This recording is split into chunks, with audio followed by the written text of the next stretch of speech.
And of course, water acts to moderate temperature changes. So it's kind of like an insulator in a way.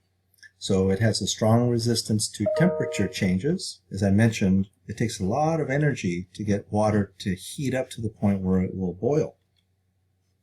So when water first gets heated, right, the energy, E for energy, will first disrupt hydrogen bonds, and then that makes the water molecules move around faster, bump around faster, and eventually the water molecules build up enough energy that they break the surface of the water and they get released as steam or water vapor. Okay? So water absorbs much heat energy before its temperature can change. So it'll absorb heat slowly before temperature will change, and then it will release the heat also gradually before the temperature changes rapidly. Okay? So it's kind of like an insulator. So the water on planet Earth enables temperatures to stay within limits that helps prevent life on planet Earth. The massive amount of water on the planet allows our daily temperature fluctuations to not be that drastic. We're in the summer, so maybe it might get up to 100 degrees in the Bay Area, but in the evening it may drop down to maybe 70 degrees. That's maybe a 30-degree swing or 40-degree swing if it's a bigger temperature change. But that's not that drastic. It's still a comfortable place to live. If we compare this to, say, the moon, where there's no water, the daily temperature fluctuation spikes up really high and drops down really low at night. And that's not easy for life to evolve or exist in a place like that. Okay? So water stores a huge amount of heat during warm periods or during the daytime, and it will release that heat slowly during colder periods or like at nighttime. And then evaporative cooling. So water will cool the surface of a liquid that remains behind. So as steam goes off of a pot of boiling water, steam that's driven off, the water that's driven off, will take off some of that heat energy, and the remaining liquid water will cool slightly. So it takes a fair amount of time and a lot of energy to boil a complete pot of water up into the atmosphere till it boils all the way off. And at the organismal level, the reason we sweat is to help drive off heat. As the water sweat, which is mostly water, evaporates away, it will help cool the individual. And if you know your Raiders history, Otis Sistrunk was a pretty good darn defensive lineman with the Oakland Raiders way back when. Okay, so floating water. How it's so important when it freezes or when it's a solid ice. So when water molecules get cold, they actually move apart and form a crystalline lattice structure in ice, and then they become somewhat stationary. But because they move further apart versus liquid water, that means solid water, ice, becomes less dense, less heavy than the liquid water. And that's why ice will float above water, because it is less dense. And that allows organisms that live in really cold places to survive even if the surface freezes somewhat. Okay? So in a deep body of water, as the water cools, it forms an insulating layer of ice at the top, and that will help prevent the water from below freezing, allowing life to exist under the ice during, say, the winter. And if ice did not float, as I mentioned, ponds and lakes and even the oceans could theoretically freeze solid. And then that's not good for these guys that are living in the water. Okay, so in terms of water as a solvent is something that things can be dissolved into, or a solvent is something that dissolves things. Okay? So water is referred to as the biological solvent. So a solution, it's a mixture, a liquid, consisting of an even mix, so that's what homogeneous means, even mixture of two or more substances. So salt crystals. If you sprinkle salt into water, and you mix it up a little bit, stir it, the salt dissolves. What happens? the bonding between sodium and chloride. If you remember, that's ionic bonding. The ionic bonds are broken, disrupted by water, and it's because water is polar. But the salt dissolves, the solid dissolves, so water is acting as a solvent. The dissolving substance, the substance that gets dissolved, the salt, is referred to as a solute. And then the resulting mixture is a solution. Okay?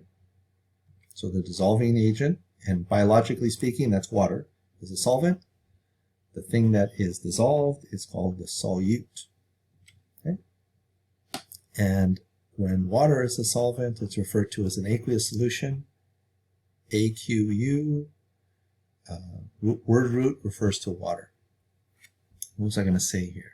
Oh, the way to remember this if you have trouble, alphabetically, U comes before V, right? In the alphabet, A, B, C, D, etc. U comes before V. So the solute has to go into the second thing, the solvent, in order to be dissolved. If that helps, okay? The U is before the V, so the solute has to go into the solvent. The resulting solution is the resulting mixture is a solution, and biologically speaking, it's almost always an aqueous solution because water is the solvent. Sorry. So water can dissolve a huge variety of solutes that are necessary for life, like sugars and salts and amino acids and all kinds of stuff. And that provides a mixture, a medium, for chemical reactions to occur in our bodily fluids, in our bloodstream, or even in aqueous environments like in pond water. Okay? So let's talk about acids, bases, and the pH scale, which is a measurement of acidity. So an acid is substance or a compound that releases H plus into a solution. So H plus means it's a charged ion. H is hydrogen. So hydrogen ions, sometimes called protons, if they're released by a compound when it's dumped to say into water, that compound is called an acid. The base is doing the opposite of an acid. So it's a compound that will bind with, accept the hydrogen ions or protons, and by doing so remove them from solution. So the acid and the bases do opposite things. Okay? And the acidity of solution is measured on a pH scale, and the acidity of solution is measuring the hydrogen ion concentration directly. Okay? And the range of the scale goes from 0 to 14. So if you look at this color-coded scale, pH scale is 0 here at the bottom, and it goes up to 7, which is neutral, all the way up to 14, which is extremely acidic. 0 is, I'm sorry, I went the wrong way. 0 on the pH scale, up to 7, which is neutral, 14, which is on the far end, and 14 is extremely basic, which is the opposite of something that is extremely acidic.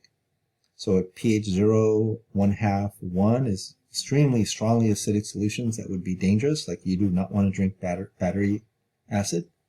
All right? And as we go up the pH scale, as the numbers increase, sometimes students get this wrong. As the numbers increase, the acidity drops all the way to neutral, which is halfway between the most acidic and the most basic. Then above 7, even like 7.2, for example, is slightly basic. Like human blood is slightly basic. Then we get more basic and stronger basic, and up to the point where strongly basic solutions are dangerous. You do not want to drink oven cleaner, okay? If you want to complete this class. And that's it. Let me go back here. So it's a scale, it's a gradation, kind of like a temperature scale. Extremely cold, extremely hot, except it's extremely acidic, extremely basic. And stuff around pH 7, close to neutral, is safe for us. Like, well, the acidity of urine would not harm you, okay? It's the other stuff in there that might be distasteful. Okay, pure water, it's not going to harm you. The basicity of blood would not harm you. It might be the other things in there, right? The basicity, how basic seawater is, doesn't hurt you. It's all the salt content that would be harmful. Okay? Notice black coffee. It is actually slightly acidic, but it's no big deal if you have a cup or two. All right? Tomato juice, very healthy, slightly acidic, but not going to harm you. So things that are slightly acidic or slightly basic are basically safe in terms of how acidic or how basic they are. They have to be strongly acidic or strongly basic to be dangerous.